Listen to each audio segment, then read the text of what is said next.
আজও দেখবেন যারা দেশকে ভালোবাসে, ইসলামকে নিয়ে বাঁচতে চায়, দেশকে মেনটেন করে চলতে চায়, দেশের রুল মেনে চলতে চায়, আবার অন্যায় দেখলে যারা প্রতিবাদ করে কেবলমাত্র তারাই রাজাকার হয়ে যায়। ঠিক কিনা? কেবলমাত্র তারাই দেশদ্রোহী হয়ে যায়।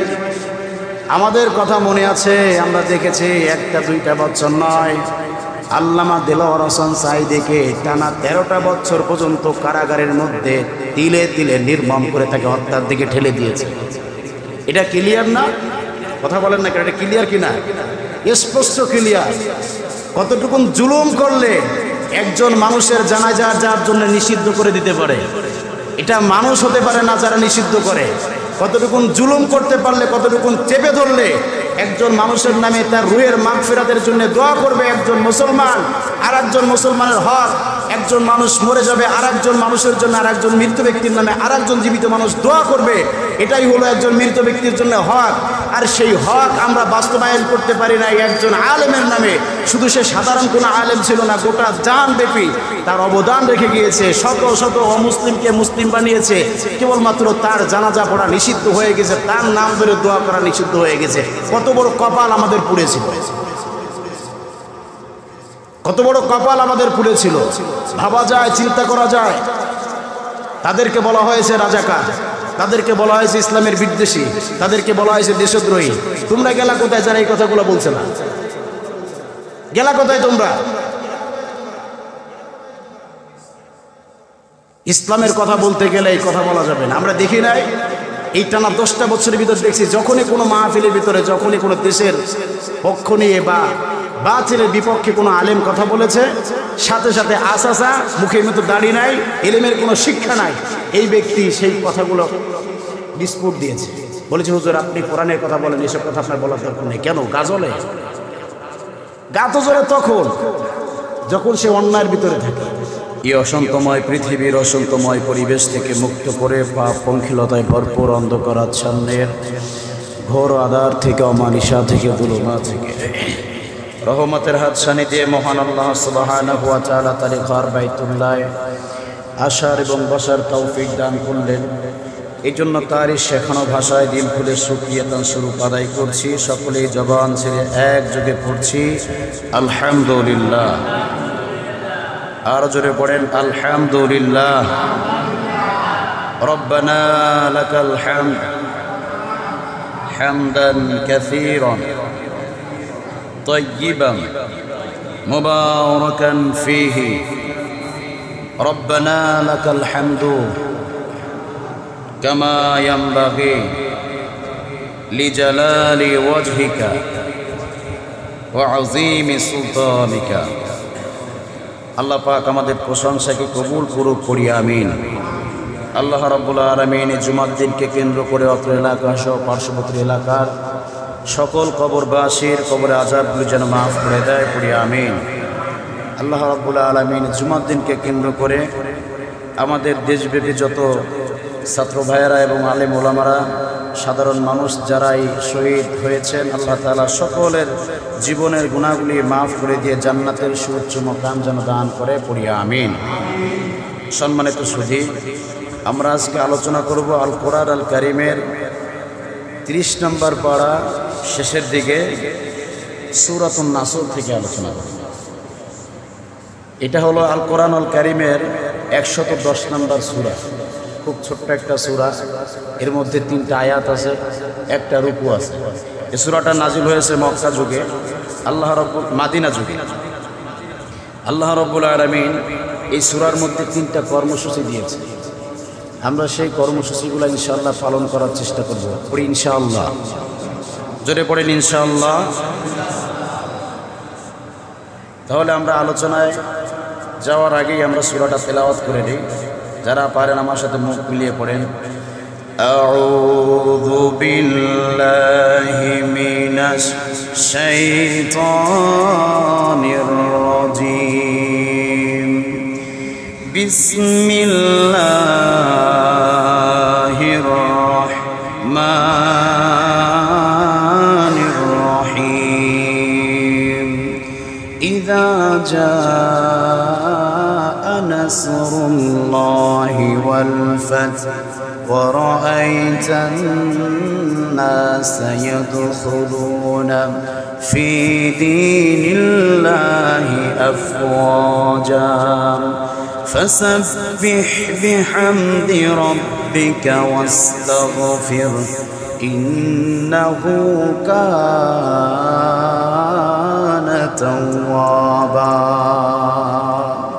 صدق الله العظيم وصدق رسوله النبي الكريم ونحن على ذلك لمن الشاهدين والشاكرين والحمد لله رب العالمين আসুন এবার আমরা জানি এই সূরার মধ্যে আল্লাহ তাআলা কি বলেছে এটা আমরা সরল ব্যাখ্যা জেনে নেই আল্লাহ তাআলা বলছেন ইযা জাআ নাসরুল্লাহি ওয়াল ফাত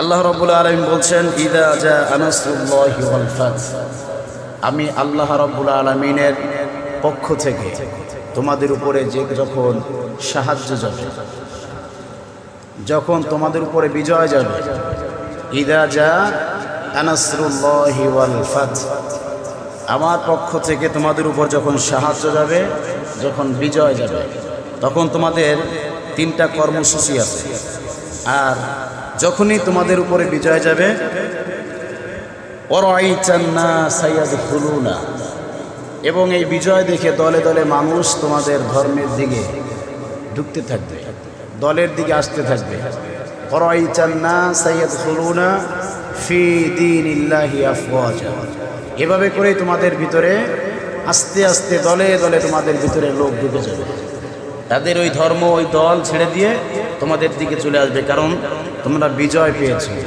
তোমরা আমার পক্ষ থেকে সাহায্য পেয়েছো এখন যেহেতু তোমাদের দলের মধ্যে লোকজন আসতেছে তোমরা বিজয় পেয়েছো তোমাদের কি করণীয় এটা আল্লাহ তাআলা এই 3 নম্বর আয়াতের শেষের দিকে আল্লাহ তাআলা বলছেন ফাসাব্বিহ বিহামদি রাব্বিকা ওয়াস্তাগফির ইন্নাহু কানা তাওয়াবা আল্লাহ তাআলা এখানে বলছেন ফাসাব্বিহ আমি আল্লাহ তাআলার পবিত্রতা বর্ণনা করবা কার পবিত্রতা বর্ণনা করবে জোরে বলেন তো জোরে বলেন আরো জোরে বলেন আল্লাহ ফাসাব্বিহ আমি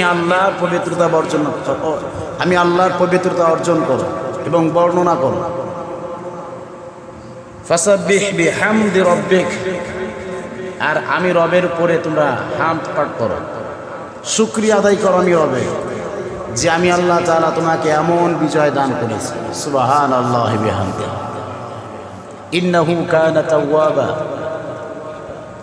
আর এই হামদ পাঠ করার সাথে সাথে আস্তাগফির তওবা ইস্তেগফার করো বেশি বেশি করে তওবা ইস্তেগফার করো কারণ তোমরা যে বিজয় পেয়েছো এই বিজয়ের ভিতরে অনেক ভুল ত্রুটি হয়ে যায় এই জন্য আল্লাহর কাছে ক্ষমা চেয়ে নাও আল্লাহর কাছে তওবা চেয়ে নাও ইন্নাহু কানা তাওয়াবা নিশ্চয়ই আল্লাহ তাআলা তওবা কবুলকারী সুবহানাল্লাহি বিহামদিহি এটাই হলো এই সূরার আজকের সরল তরজমা এবার আমরা ইনশাআল্লাহ ব্যাখ্যায় যাওয়ার চেষ্টা করি আল্লাহ তাআলা বলছেন ইযা জাআ নাসরুল্লাহি ওয়াল ফাত আমি আল্লাহর পক্ষ থেকে এখানে কোনো জাতি গোষ্ঠী বা কারো পক্ষ থেকে কিন্তু বলছেন আল্লাহ বলছেন ইযা জাআ নাসরুল্লাহ আমি আল্লাহর পক্ষ থেকে তোমাদের উপরে যখন বিজয় যাবে কি যাবে বিজয় যাবে তোমাদের কি করণীয় কি বর্জনীয় এটা আমি আল্লাহ তাআলা ক্লিয়ার কমপ্লিট একটা সূরাই দান করে দিয়েছি সুবহানাল্লাহি বিহামদিহি আমরা বিজয় দিবসে কি করব কি না করব এই বিষয়ে দুইটা সূরা আল্লাহ তাআলা কোরআনের মধ্যে দিয়েছেন একটা সূরার নাম হচ্ছে সূরাতুল ফাত কি নাম সূরাতুল ফাত সূরা ফাতিহা না প্রথম সূরা ফাতিহা সেটা না আরেকটা সূরা আছে বেশ লম্বা একটা সূরা এই সূরার নাম হলো সূরাতুল ফাত আর একটা সূরা হচ্ছে সূরাতুন নাসর যে বিষয়ে আমরা আলোচনা করতে যাচ্ছি সূরাতুল ফাতের শব্দের অর্থ হলো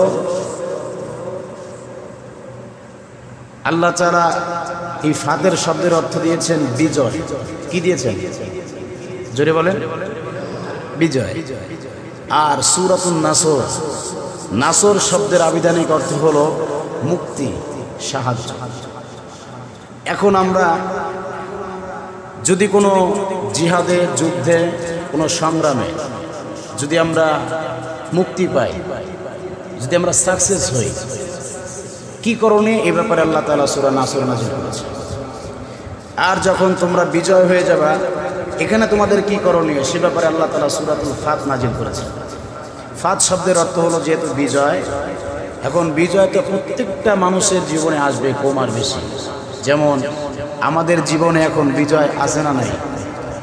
জোরে বলেন। খুবই সদ্য আমরা বিজয় হয়েছি। এক বিজয় হয়েছিলাম 1971 সালে, আবার আজ আমরা বিজয় হয়েছি এই মাসে।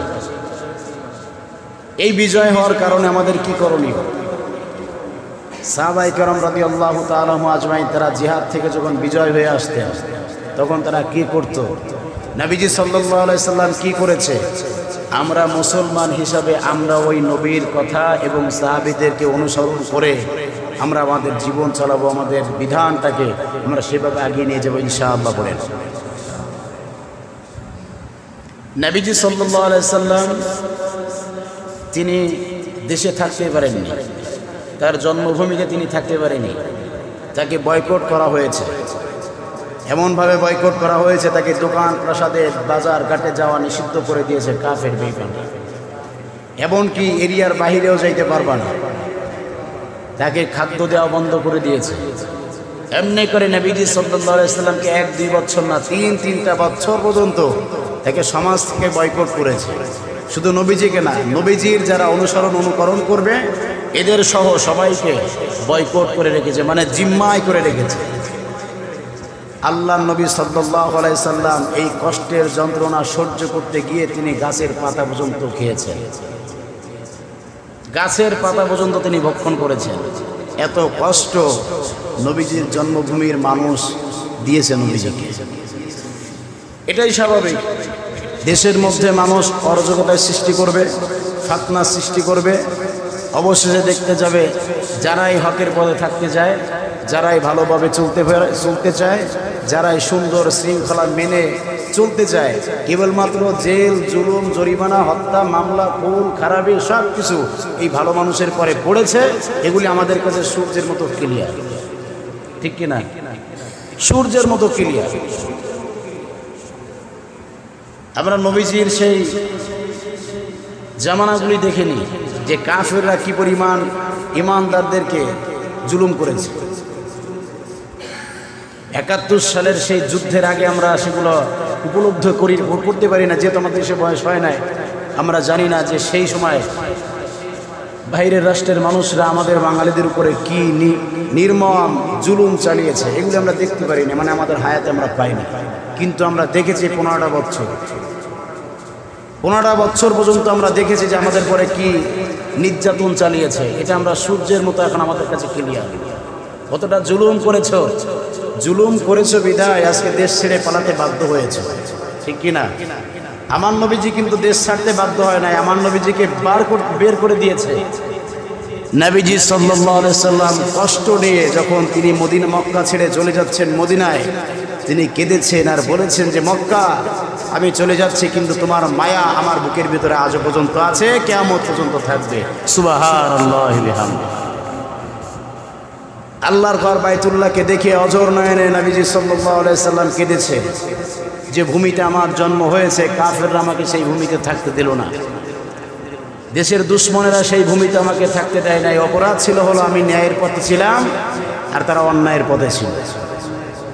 আমি মানুষকে কালেমার দাওয়াত দিতাম, মানুষকে হকের কথা বলতাম, এটাই হলো আমার অপরাধ। এজন্য তারা আমাকে ঘাড় ধাক্কা দিয়ে বের করে দিচ্ছে। নবীজি সাল্লাল্লাহু আলাইহি সাল্লাম অনেক কষ্ট স্বীকার করে তিনি চলে গেলেন। 10টা বছর আল্লাহর নবী সাল্লাল্লাহু আলাইহি সাল্লাম মদিনায় তিনি বসবাস করেছেন। কোথায়? জোরে বলেন। বিশ্বনবী সাল্লাল্লাহু আলাইহি সাল্লাম মদিনায় 10টা বছর বসবাস করলেন।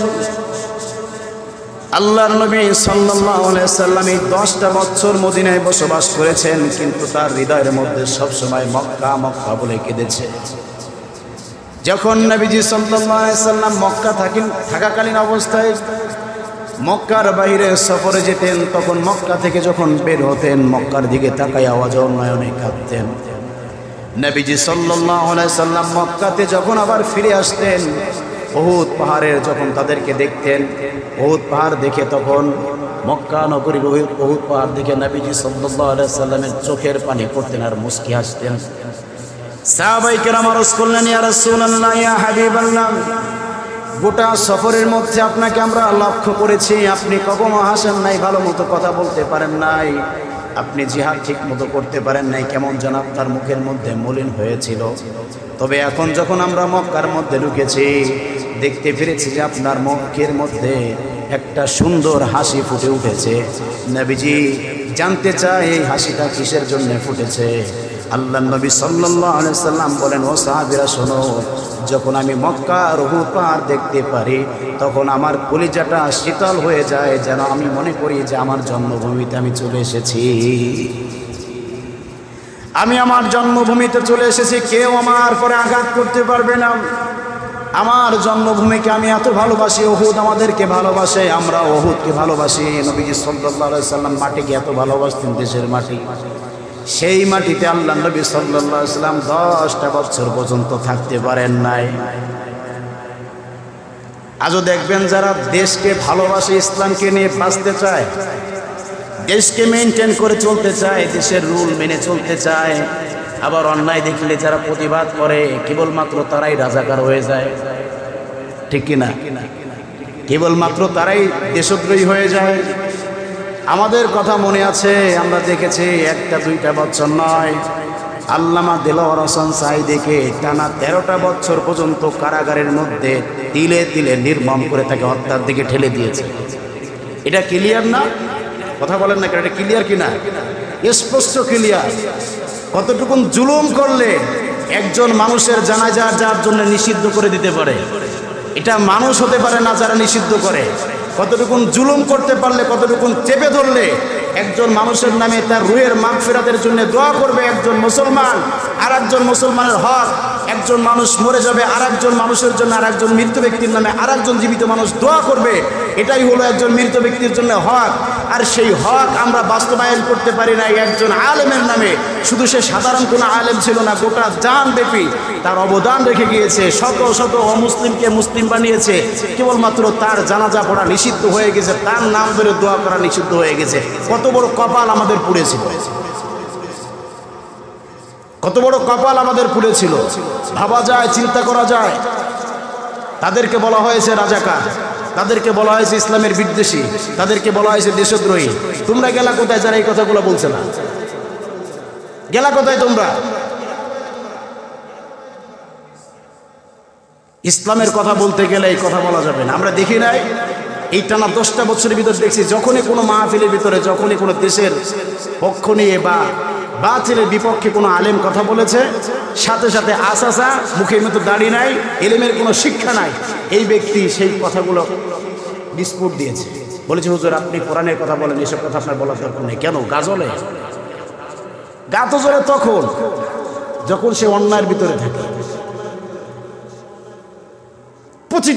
প্রতিটা আলেমকে হাজার হাজার মানুষের সামনে স্টেজের পরে বসে তাকে অপমান করেছে, স্টেজের পরে বসে অপমান করেছে। এগুলি কি মিথ্যা? না, মিথ্যা না। আপনি আমার কথাকে মিথ্যা বললে কি হবে? অনলাইন এগুলি ভাইরাল করে দিয়েছে, মানুষের হৃদয়ে গাঁথিয়ে দিয়েছে, অকথ্য ভাষায় গালিগালাজ করেছে, রাম দাও পর্যন্ত নিয়ে এসেছে আলেমকে কোপানোর জন্য। সাহসটা কত বড়, ভাবা যায় এগুলা?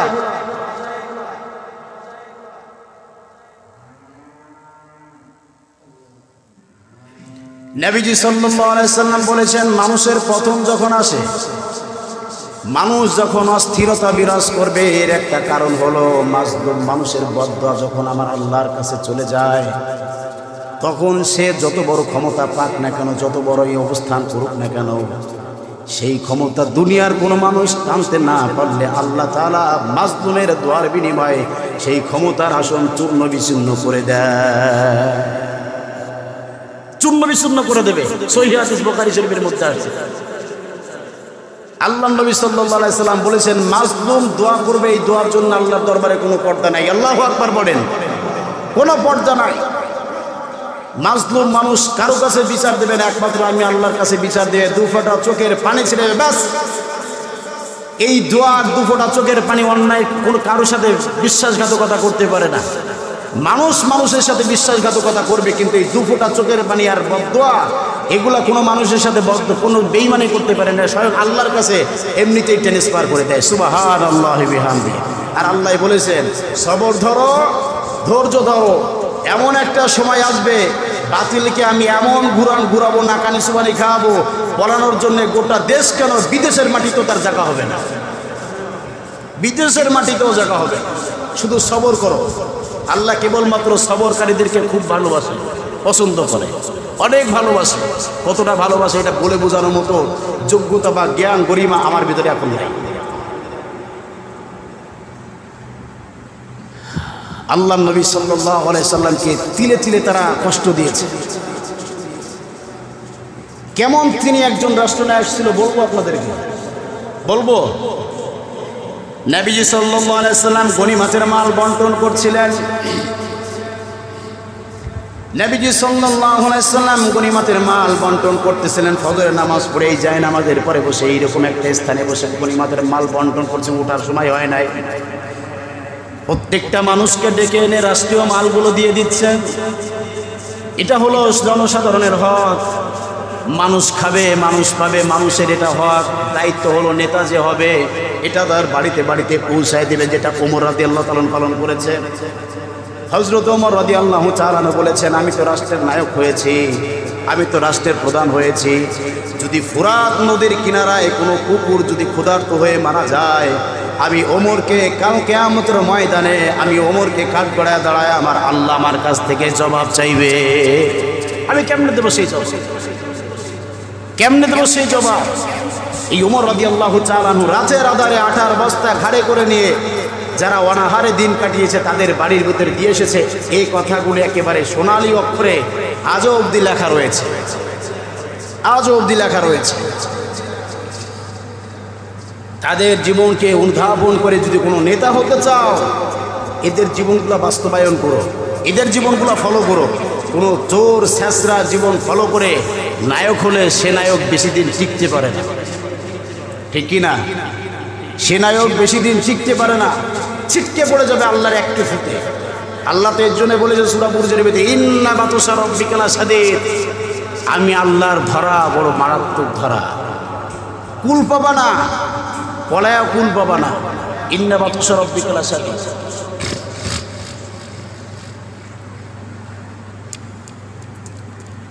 ইযা জা নাসরুল্লাহি ওয়াল ফাত, যখন তোমাদের মধ্য দিয়ে বিজয় আসবে, যখন তোমরা জয় হয়ে যাবা, যখন আমি আল্লাহর পক্ষ থেকে তোমাদের সাহায্য যাবে, এই সাহায্যগুলো যখন তোমাদের যাবে এর জন্য তোমাদেরকে 3টা কর্মসূচি দিলাম, এইগুলো পালন করবা। আপনারা বলেন তো দুনিয়াতে যত হত্যা মামলা হয়েছে, যারাই জয় হয়েছে, এগুলা কি জয় করা নিজের দ্বারা সম্ভব না? আল্লাহর সাহায্য লাগে। জোরে বলেন, আরো জোরে বলেন, জোরে বলেন তো আল্লাহু আকবার, আরো জোরে বলেন আল্লাহু আকবার। আমরা দেখেছি গোটা 15টা বছরে নারাই তাকবীর আল্লাহু আকবার স্লোগান দেওয়ার মতো সাহস কারো হয় না, কোনো হয় না। বরং আরো বলেছে নারাই তাকবীর আল্লাহু আকবার আমাদের কোনো দলের স্লোগান না। নাউজুবিল্লাহ পড়েন। এইগুলো কি দলের স্লোগান না ইসলামিক স্লোগান? আপনারা এখানে যারা বসে আছেন সবাই কি মুসলমান না? অস্বীকার করতে পারবেন আমি মুসলমান না? তাহলে আপনার মসজিদে এসে কোনো মানে আছে? আমরা কি নিঃসন্দেহে, জোরে বলেন তো, মুসলমান? কি সবাই বলেন আমরা কি? আমরা মুসলমান। তাহলে ইসলামের আচার আচরণ কালচার এগুলো তো আমাদের ভিতরে বিদ্যমান থাকবে, এটাই স্বাভাবিক, এটাই স্বাভাবিক। কিন্তু দেখেছি যে এমনও কোনো দল ছিল বা আছে, এরা নারাই তাকবীর আল্লাহু আকবার যখনই রাষ্ট্র থেকে এটা বলেছে যে এটা রাজাকারদের স্লোগান, তখন অন্য কোনো দল সুবিধা পাওয়ার জন্যে বা সাপোর্ট নেওয়ার জন্যে বলেছে এটা আমাদের দলের স্লোগান হতে পারে না। নাউজুবিল্লাহি মিন যালিক। জনগণ এগুলো ভুলে যায় না, মনে আছে। আমি আপনি ভুলে যেতে পারি, কিন্তু জনগণ ভুলে না। জনগণ ভুলে না বিধায় এর জন্য পুরনো সূত্র সব ধরে ধরে এনে একসাথে ক্ষোভ হয়ে নামাজে বাধ্য হয়, ঠিক কিনা? এবার কি কর্মসূচি আমাদেরকে আল্লাহ তাআলা দিলেন? বিশ্বনবী সাল্লাল্লাহু আলাইহি সাল্লামকে আল্লাহ তাআলা জানায় দিচ্ছেন ফাসাব্বিহ বিহামদি রাব্বিকা ওয়াস্তাগফির। নবী হে, আমার পক্ষ থেকে যখন আপনাদের উপরে বিজয় যাবে, আপনারা যখন জয়ী হয়ে যাবেন, আপনারা বলেন তো এই কোটা আন্দোলনের মধ্য দিয়ে ছোট্ট ছোট্ট ছাত্র ভাইয়েরা তারা যে জিহাদ করেছে, তারা যে আন্দোলন করেছে, স্বৈরাচারকে নামাতে তারা যে সক্ষম হয়েছে, এটা কি শুধু ছাত্ররাই পেরেছে না আল্লাহর পক্ষ থেকে সাহায্য এসেছে? কোনো সন্দেহ আছে? ছাত্ররা ছাড়া এগুলো সম্ভব ছিল না, এই কথা বলা যাবে? বিএনপি ছাড়া কোনো সম্ভব ছিল না, এই কথা বলা যাবে? জামাত ইসলামী আন্দোলন ছাড়া সম্ভব ছিল না, এই কথা বলা যাবে? আল্লাহর সাহায্য ছাড়া এগুলো সম্ভব ছিল না, এগুলো স্পষ্ট ক্লিয়ার বলতে হবে। আল্লাহর সাহায্য ছাড়া সম্ভব ছিল না। এর প্রমাণ একটা শোনে, আমাদের সরকার যিনি ছিলেন তিনি তো দুনিয়াতে, তিনি এই দেশ থেকে চলে গেছেন। তিনি যখন দেশে ছিলেন তখন অনেক বড় বড় শক্তিশালী দল তার বিরোধিতা করে অনেকবার রাজপথে নেমেছে, কিন্তু পদে পদে তারা ব্যর্থ হয়ে ঘরে উঠে চলে এসেছে। এসেছে কি না? এসেছে কি না? কিন্তু তার ভিতরে কোনো সফলতা পায়নি। ছোট্ট ছোট্ট মাসুম বাচ্চারা তারা যখন রাজপথে নেমেছে, আল্লাহ পাক রব্বুল আলামিন তাদের মধ্য দিয়ে বিজয় দিয়েছেন, সাহায্য পাঠিয়ে আল্লাহ তাআলা মুক্ত করে দিয়েছেন। সুবহানাল্লাহি বিহামদিহি। তার মানে বোঝা গেল যে ছাত্ররা শুধু আনতে পারবে না, জামাত আনতে পারবে না, বিএনপি আনতে পারবে না, ইসলামিক দল আনতে পারবে না। যদি আনতে হয় তাহলে একমাত্র আল্লাহর রহমত, আল্লাহর সাহায্য ছাড়া কোনো ব্যক্তি জমিনের উপরে বিজয় আনতে পারে না।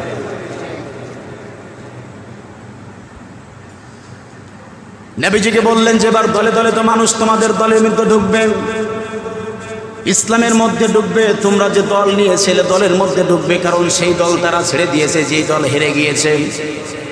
এই দল ছেড়ে দেওয়ার পরে যখন ওই দলের মধ্যে মানুষ ঢুকবে, তাদেরকে তোমরা ভালো বুঝ দিবা, তাদেরকে তোমরা সহনশীলতা দেখাবা, তাদেরকে তোমরা হত্যা করবা না, তাদেরকে তোমরা চোখ রাঙানি দিবা না। আমাদের সমাজের মধ্যে যখনই দেখেছি যেই সরকার এখান থেকে চলে গিয়েছে, কিন্তু পরবর্তীতে কোনো সরকার গঠন হওয়ার আগেই লুটপাট শুরু হয়ে গেছে। কারণটা কি? এগুলা পাইলেন কোথায়? এগুলা এই সমাজ হয়েছে না? আজ তো ডাকাতি হয়েছে নাকি? মাইকে শুনছে? আজ তো ডাকাতি হয়েছে, করলো কারা? এ করছে কোন বাঙালি? অথচ আল্লাহ নবী সাল্লাল্লাহু আলাইহি ওয়াসাল্লাম বলেছেন যখন বিজয় আসবে, সঙ্গে আল্লাহই বলেছে যখন বিজয় এসেছে চুপ থাকো, সবর করো, আমি আল্লাহর প্রশংসা আদায় করো, আমি আল্লাহর পবিত্রতা বর্ণনা করো, আমি আল্লাহর প্রতি শুকরিয়া আদায় করো। আসলে অবশ্যই আমি আল্লাহ তাআলা তওবা গ্রহণকারী, আর এই তওবাগুলো যদি আমি আল্লাহ গ্রহণ করি, আমি আল্লাহ তাআলা তোমাদেরকে এর থেকে ভালো উপহার দেব। সুবহানাল্লাহ। দেশের মানুষ এখন হিমশিম খাচ্ছে, কাকে থুয়ে কাকে বানাবো? কি খেদায় বিপদে পড়লাম না এই আর একটা ঝামেলার ভিতরে পড়ে গেলাম? কারণ লুটপাট কে করতেছে এগুলা? তবে একটা জিনিস সতর্ক হয়ে যান, আমাদের কি কিন্তু সবার এক হতে হবে, এক হতে হবে। এখনো আমার কোনো ভাইয়ের যেন ক্ষতি যেন কোনো মানুষ যেন করতে না পারে, সতর্ক থাকতে হবে। ইনশাল্লাহ পড়েন, ইনশাল্লাহ পড়েন। দল তো করেছেন, আপনিও করেছেন, সেও করেছে, যেই করুক না কেন দল যার যার করেছেন, জীবন্ত প্রয়োজন হলে আইনের আশ্রয় নিয়েন, কিন্তু এইভাবে মানুষ পিটাইয়া হত্যা করেন না। যশোরের ইতিহাস আজও পর্যন্ত মানুষের হৃদয়টাকে চূর্ণ বিচূর্ণ করে দিচ্ছে যে কি স্বাধীনতা আবার ফিরিয়ে এনেছি, যে 75, 70, 75, 80 জন মানুষকে পুরাই এমনি হত্যা করে কেমনে? ভবনে আগুন লাগিয়ে দিয়েছে হোস্টেলের মধ্যে, নিরীহ মানুষগুলো পুড়ে পুড়ে একেবারে দগ্ধ হয়ে মরে গেছে। এরকম স্বাধীনতাকে ফিরাই আনছিলাম আমরা? এগুলা কে করছে? কি করলে এগুলা? অন্তত এগুলো মানুষ হইতে পারে না, ঠিক কিনা? এগুলো আর কিছু হইলে এগুলো মানুষ হইতে পারে না। মানুষের সভ্যতা যার ভিতর আছে, খোদার কসম এরকম যশোরে যে হত্যাকাণ্ড চালিয়েছে, যে মানুষদেরকে পোড়ায় মারছে, এরা মানুষ না, এরা জারদ সন্তান। এরা কি? এরা জারদ সন্তান। একজন মানুষকে লুটপাট করে তার ঘর থেকে বের করে দেওয়া, সেই দিছে। তোমার দিতে বলছে কে? কে তোমাকে দিতে বলছে? জ্বালা পোড়া, এতে শান্তি আসে না, শান্তি আসে না। ধৈর্য সবর করলে এতে আল্লাহ তাআলার পক্ষ থেকে শান্তি আসে, শান্তি আসে। যত জ্বালাও পোড়াও করবে, এত অশান্তি ছাড়া দ্বন্দ্ব ছাড়া কোনোদিন আপনি সুখ শান্তি ফিরে পাবেন না। সুখ শান্তি যদি ফিরে হয়, মানুষকে মাফ করা শিখতে হবে, মাফ করা শিখতে হবে, তবেই আপনি মাফ পাবেন, তবেই আপনি শান্তি পাবেন। ওই দল আপনাকে মারসিবি দেয় জন্য ওই দলকে জাহান্নামে পাঠাতেই হবে কেন? আপনি হন আমার নবীর মতো আদর্শ গ্রহণ করেন।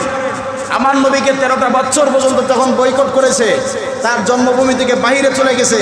নবীজি সাল্লাল্লাহু আলাইহি সাল্লাম আবার যখন সেই দেশের মধ্যে এসেছে, যেই দেশ থেকে তাকে ঘাড় ধাক্কা দিয়ে বের করেছে, এই দেশের মধ্যে যখন এসেছে, নবীজি সাল্লাল্লাহু আলাইহি সাল্লাম কি করেছিলেন? চাইলে তো নবীজি গোটা মক্কাবাসী কচুকাটা করতে পারতেন কিনা? পারতেন কিনা? কিন্তু করেননি তো, কিচ্ছু করেনি। বিজয় যখন আল্লাহ দিয়েছে, আল্লাহ রাব্বুল আলামিনের নবী সে শিক্ষা দিয়ে দিয়েছে, বিজয় যখন মানুষের ভিতর আসবে তখন কি করবা? আল্লাহর সন্তুষ্টর চিত্তে তোমার মাথাটাকে নিচু করে দাও। সুবহানাল্লাহ। ওই হুল্লা লুটপাট করলে কি হবে? নবীজি সাল্লাল্লাহু আলাইহি সাল্লামের চাচাকে এমনভাবে তিলে তিলে হত্যা করেছে, কষ্ট দিয়ে কলিজাকে চিবাইছে।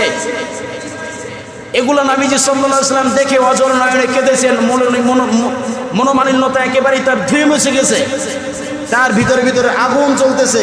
আমার চাচাকে এমনি হত্যা করলো কেমনে? এইভাবে সাহায্য করতে, এইভাবে শাহাদাত করতে পারে কেমনে? একটা মানুষ কিভাবে এভাবে হত্যা করতে পারে মর্মান্তিকভাবে? নবীজি সাল্লাল্লাহু আলাইহি সাল্লাম রাগে ক্ষোভে তাকে নিজেকে কন্ট্রোল করেছে। যখন ক্ষমতা নবীজি সাল্লাল্লাহু আলাইহি সাল্লাম পেয়েছে, আর যে দুষ্কৃতী নবীজি সাল্লাল্লাহু আলাইহি সাল্লামের চাচাকে মেরেছে, হত্যা করেছে, শহীদ করেছে, সেই ব্যক্তি যখন তার সামনে এসেছে, আল্লাহর নবী সাল্লাল্লাহু আলাইহি সাল্লাম বলেছে, তুমি আমার সামনে এসো না, তুমি আমার সামনে এসো না, তোমাকে দেখলে আমার গা জ্বলে, তোমাকে দেখলে আমার খুব খারাপ লাগে। কিছুদিন আমার এসে আমার এরিয়ার বাইরে থাকো, আমার দূরে থাকো, পরে আবার দেখা যাবে। পরবর্তীতে সেই ব্যক্তি আবার এসেছে কিছুদিন পরে, আল্লাহ নবী সাল্লাল্লাহু আলাইহি সাল্লাম বুকে টেনে নিয়েছে। কই সেদিন তো আমির হামজাকে হত্যা করার জন্য নবীজি সাল্লাল্লাহু আলাইহি সাল্লাম কচুকাটা করতেন, কোনো ব্যক্তির মুখের ভিতরে আওয়াজ তোলার মতো ক্ষমতা সেই সময়কার ছিল না, একমাত্র নবীজি ছিলেন।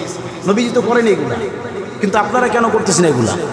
এখন কেন হত্যা, এত খুন গুম লুটপাট এগুলো এখন কেন করেন? জোর যার মুল্লুক তার, এগুলা বুঝায় কোনো লাভ নাই। খেয়াল করেন না এগুলা? 15 বছর পর্যন্ত থাকার পরে এত শক্ত ক্ষমতা, সেই ক্ষমতা তাকে এখন দেশ তো দূরে থাক, বিদেশের মাটিতেও জায়গা পাচ্ছে না। জোরের কারণে, দাম্ভিকতার কারণে, এত অহংকারের কারণে। আপনি কি মনে করলেন যে আপনি করবেন আর আপনি এর শাস্তি ভোগ করবেন না? আপনি করবেন না এগুলা? থেমে যান, মানুষকে মাফ করেন, মানুষকে মাফ করেন, মানুষের মতো মানুষ হন। এখন আগামী চেষ্টা করেন, যা হয়েছে হয়েছে। আমার জীবন, আল্লাহ তো জান মালের বিনিময়ে তো জান্নাত নিয়েছেন কিনা?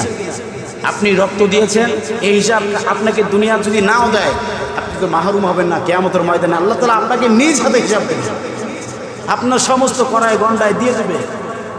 তাহলে এত এত এত হিংসা থাকবে কেন আমাদের? এত হিংসা করা ভালো নয়। হিংসা পতনের মূল, যেটা প্রমাণ আমরা দেখেছি 15 বছরের শাসকে। এগুলা কিচ্ছু করা যাবে না। মাইক পাইলেই তো খেলা হবে, হয়েছে খেলা, চলেছে কোথায় তা কেউ জানে না। এগুলো একেবারে বোকামি। এত মানুষকে ক্রিটিসাইজ করে কথা বলা একেবারেই ঠিক না। যেখানে মানুষ ক্রিটিসাইজ করবে, আজ হোক কাল হোক, তার পতন অবশ্যই একদিন হবে, অবশ্যই একদিন হবে। তো ভাইয়েরা আমার, আমরা সতর্ক হয়ে যাই, আমার মহল্লার ভিতরে যেন কোনো দুষ্কৃতীরা যেন আক্রমণ করতে না পারে। যখনই দেখবেন যে কোনো দুষ্কৃতী আমাদের মহল্লা, আমার কোনো ভাইয়ের পরে আঘাত করতেছে, আমার কোনো ভাইয়ের বসতবাড়ির পরে আঘাত এনেছে, সমস্ত ভাইরা এক হবেন। একটা কথা মনে রাখবেন, যদি এক না হন কোনোদিন সফলতা পাবেন না। আজকে আপনি তার ঘর ভাঙবেন, আর একদিন আর একজন এসে আপনার ঘর ভেঙে চুইনি বিচ্ছিন্ন করে দিয়ে দেবে। আমি গত জুমায় বলেছিলাম, ফেরাউন দাসিরিকে আর গেলাম না। তাহলে আমরা ঐক্যবদ্ধ হয়ে আমাদের সামনে প্ল্যান থাকবে যে যা গিয়েছে গিয়েছে, সামনের বছর সামনের সরকার যেন একজন ইসলামিক মাইন্ডের সরকার হয়। আমরা যে কোরআন সুন্নাহ নিয়ে যেন আমাদের জীবনযাপন করতে পারি, এই সুযোগ যেন আল্লাহ তাআলা আমাদেরকে দেয়, এই তৌফিক যেন আল্লাহ তাআলা আমাদেরকে দেয়। এই নিয়াত, এই প্রচেষ্টা আমরা করবো তো ইনশাআল্লাহ। আমরা আগামীতে এমন একজন রাষ্ট্রনায়ক গঠন করব, এমন একজন রাষ্ট্রনায়ক গঠন করব যার মধ্যে শত্রুতা, যার মধ্যে রাগ ক্ষোভ ঘৃণা এগুলো কম থাকবে, এগুলো থাকবে না। এমন একজন রাষ্ট্রনায়ক আমরা প্রতিবাদ করার চেষ্টা করব। যাদের মাধ্যমে সংসদ ভবনে যারা ফাইটে যায়, গান চালাইছে, এদেরকে বাদ দিয়ে যাদের মাধ্যমে কোরআন সুন্নাহর আলো সংসদ ভবন থেকে উচ্চারিত হবে, যাদের মাধ্যমে আমরা শুনেছি ওমর ফারুক রাদিয়াল্লাহু তাআলা আনহুর কথা আমরা সংসদের মধ্যে শুনেছি, সেই শোনার মানুষগুলো আজকে হারিয়ে ফেলেছি আমরা। কথা বলেন ঠিক কিনা? মদের কাহিনী শুনিয়েছেন, মদের বোতলের কথা হারাম করেছেন, ইসলামে যখন হারাম করেছে সাথে সাথে জানার পরেই সংসদে আওয়াজগুলি তুলেছে।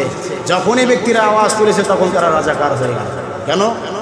আমার গণভবনে যেন এই বোতল যেন পাওয়া যায়, এই যেন তারা যেন কোনোদিন না দেখতে পারে। লজ্জা লাগে এগুলা। একজন মানুষ আপনি অপকর্ম করবেন, আপনি সেটাকে ঢাকার জন্য, এটাকে বিস্তার করার জন্য যারাই প্রকাশ্যে বিরোধিতা করবে আর আপনি তাদেরকে অপবাদ দিয়ে হত্যা করবেন, এগুলা মানুষের কাজ না, এগুলা কাফেরের কাজ। আমরা চাই সংসদ ভবনে, আগামী সংসদ ভবনে কোরআন সুন্নাহ জেলে উঠুক। ইনশাআল্লাহ পড়েন, জোরে পড়েন ইনশাআল্লাহ।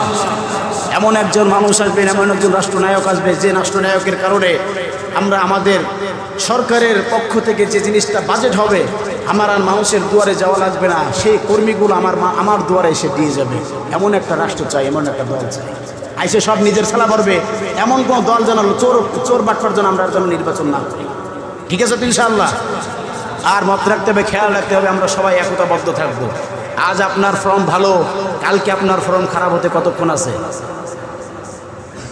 কোনো দল এখনো ক্ষমতায় আসে নাই, এই কথাটা মাথায় রাখতে হবে। কোনো দল এখনো ক্ষমতায় আসে না, এই কথাটা মাথায় রাখতে হবে।